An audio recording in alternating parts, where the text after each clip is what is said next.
Ranking Member Brownlee. Again, 9% of the workforce at VHA is lost annually through attrition. These are the VA's figures, about 38,000 employees based on its current workforce. That's the VA numbers.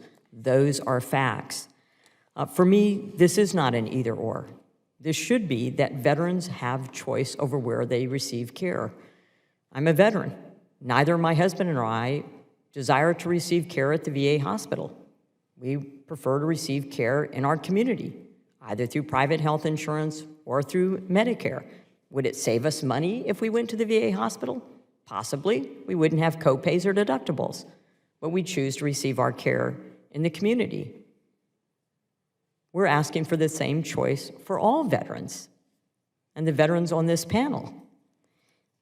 There is a consensus in my mind that we want both community care and VA care. And why both?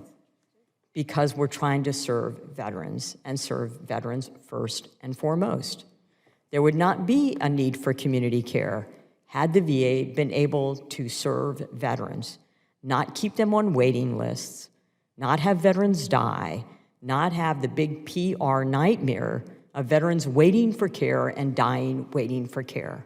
A suicide rate that remains at 17% and has not gone down. A VA who here in this room in testimony admitted that they did not think that residential mental health care, the most critical of care, or residential substance use disorder care fell under the Mission Act. So if you were in a mental health crisis from the VA, it was okay if you waited 30 days or 60 days or 90 days or by God a year, or you can go to a VISN 2 VISNs away, 300 miles away.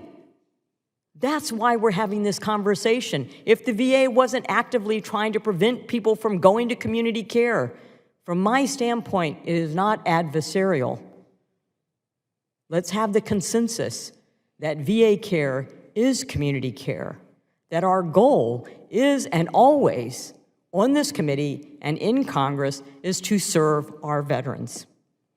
So with that, I'd like to thank everyone for their participation in today's hearing, for the discussions we've had on a critically important topic. The complete written statements of today's witnesses will be entered into the hearing record. I ask unanimous consent that all members have 5 legislative days to revise and extend their remarks and include extraneous material. Hearing no objections, so ordered. I thank the members and the witnesses for their attendance and their participation today. This hearing is now adjourned.